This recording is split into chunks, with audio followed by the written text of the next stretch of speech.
Round ചെയ്താ പാവക്കാടെ എടുത്താ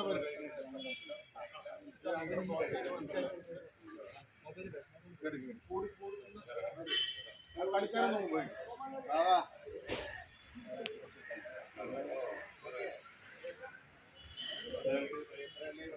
കുറച്ചും ബാക്കിൽ വൈഡായിട്ട് എല്ലാവർക്കും കാണാം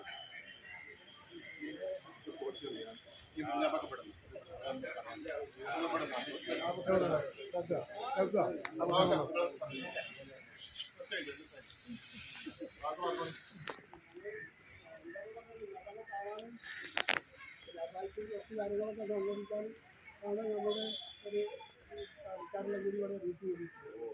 എന്തായാലും നമുക്ക് ഒരുപാട് ആവശ്യങ്ങളില്ല അന്നത്തെ മത്സരത്തിൽ. ഇത് സ്പോർട്സ് കൗൺസിലുമായി ബന്ധപ്പെട്ടൊരു ഗ്രൗണ്ടാണ്.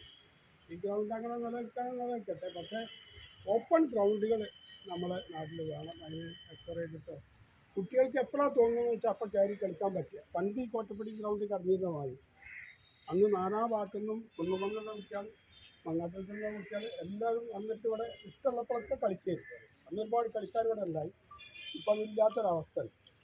അപ്പോൾ അതുകൊണ്ട് നമുക്ക് കയറി കളിക്കാൻ ഓപ്പൺ ഗ്രൗണ്ടുകൾ നമുക്ക് ആവശ്യമാണ്. എന്തായാലും ഞാൻ ആ കാര്യത്തിൽ സപ്പോർട്ടഡ് ആയിരിക്കും എനിക്കറിയാം. എന്നാലും നിങ്ങളെല്ലാവരും കൂടിയിട്ടുള്ള ഒരു റിക്വസ്റ്റ് ഞാൻ വെക്കുകയാണ്. മറ്റൊരു ഗ്രൗണ്ട് നമുക്ക് ഉണ്ടാകുന്നത് വരെയെങ്കിലും ഇതൊന്ന് ഇവിടെയുള്ള ജനങ്ങൾക്ക് പ്ലേയേഴ്സിന് തുറന്നു കിട്ടാവുന്ന ഒരു സാഹചര്യം. നിരവധി സമരങ്ങളൊക്കെ ഇവിടെ നടന്നതാണ്. പ്ലേയേഴ്സിൻ്റെ കെയറോഫിൽ ക്ലബിൻ്റെ കെയറോഫിലൊക്കെ ഒരുപാട് സമരങ്ങൾ നടന്നതാണ്. അതൊന്നും നമുക്ക് പ്രതിഫലം ഉണ്ടാക്കാൻ വൈകിട്ടില്ല. ഇതിപ്പോൾ ഈ അടുത്ത കാലത്ത് ഒരു വർഷം മുമ്പ് ലാസ്റ്റ് എല്ലാ മാസവും 100 രൂപ കൊടുത്തിട്ട് പ്ലേയേഴ്സിന് പ്രാക്ടീസ് ചെയ്യാൻ വരാമെന്നുള്ളൊരു തീരുമാനം വന്നിട്ട് ആ തീരുമാനത്തിൽ അങ്ങനെ ഈ ഗ്രൗണ്ടിലേക്ക് കടക്കാൻ പറ്റാത്തൊരു സാഹചര്യമാണ് ഇപ്പോൾ നിലവിലുള്ളത്. അപ്പോൾ അതൊന്ന്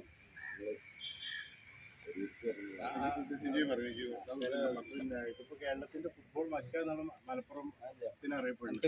പക്ഷെ അത് പേരിൽ മാത്രമാണ് ഒതുങ്ങി നിൽക്കുകയാണ്. ഇവിടെ ഈ മലപ്പുറം മുനിസിപ്പാലിറ്റിയിലെ കുട്ടികൾക്ക് പ്രാക്ടീസ് ചെയ്യാൻ വേണ്ടിയിട്ട് ഒരു ഗ്രൗണ്ട് ഇവിടെ സത്യത്തിലില്ല. ഇപ്പോൾ എൻ്റെ ഓർമ്മ ശരിയാണെങ്കിൽ 2007 ശേഷം മലപ്പുറം ജില്ലയ്ക്ക് വേണ്ടി കളിച്ചൊരു പ്ലെയറെ ഈ മലപ്പുറം മുനിസിപ്പാലിറ്റിയിൽ ഉണ്ടായിരുന്നു.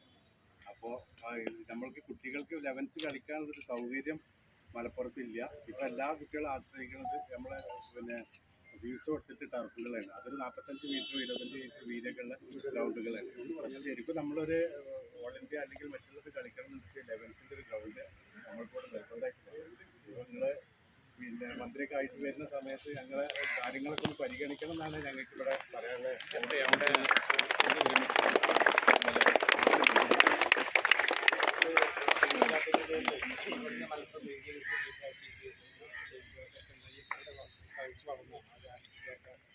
ഇപ്പം ഈ ഒരു ഗ്രൗണ്ടില്ലാത്തതിൻ്റെ പേരിൽ ഒറ്റ കളിക്കാനും ഉണ്ടാകുന്നുണ്ട്. ഗ്രൗണ്ട് നിലനിർത്തുകയാണെങ്കിൽ ടർഫിൽ കളിക്കാനും ഇല്ലാത്ത അവസ്ഥ അത് വിഷയമില്ല. ഇവിടുത്തെ ആൾക്കാർക്ക് ആവശ്യം ഡെയിലി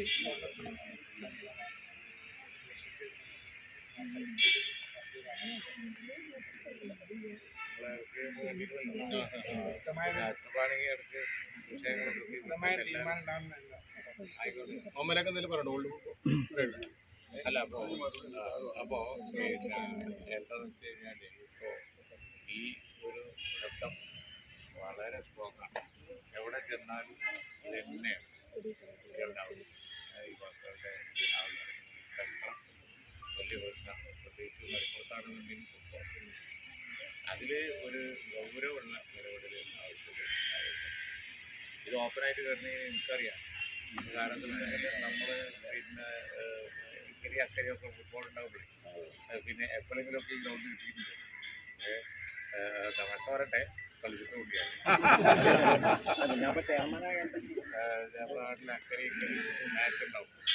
എന്നിട്ട് അതിൻ്റെ ഭാഗമായിട്ട് കൂടെ കളിച്ചിട്ട് കളിയോട് വെച്ച സമയത്ത് അത് ഒന്നുകാണ്ട് ഈ പിന്നെ ഇവിടെ ഈ ചെയർമാനായിരിക്കുന്ന സമയത്ത് സ്ഥാപിതമാക്കാൻ നോക്കിയതാണ്.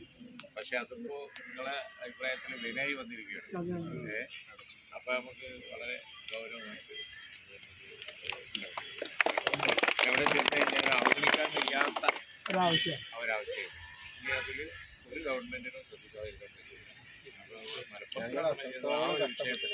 പ്രത്യേകിച്ച് ഫുട്ബോൾ ആവശ്യത്തിൽ ഗൗരവമുള്ളൊരു സംഘടന പക്ഷെ അടുത്ത കാലത്ത് വലിയ പ്രതീക്ഷ ഉണ്ടാവുകയും പോവുകയും ചെയ്യുന്ന ഒരു സംഗതിയാണെന്നുള്ളത് എനിക്കറിയാം. ഞങ്ങളിപ്പോ എന്തെങ്കിലും ഗ്രൗണ്ടുമായി ബന്ധപ്പെട്ട് കളിയുമായി ബന്ധപ്പെട്ട് എന്ത് വിഷയത്തിലും ആദ്യം ശബ്ദം വരുന്നത് നിങ്ങളെ ഞങ്ങൾ ചെയ്തു. അതല്ല ഇപ്പൊ അടുത്ത എനിക്ക് ഓർമ്മ ഉണ്ട്. മാത്രം ഫോട്ടോ ഒന്ന് മാറി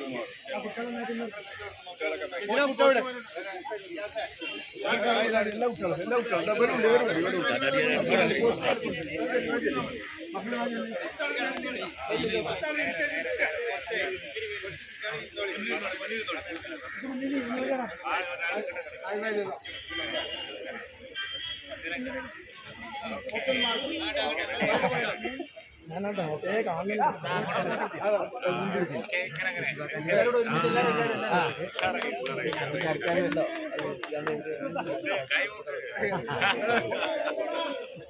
ഓക്കെ റൈറ്റ്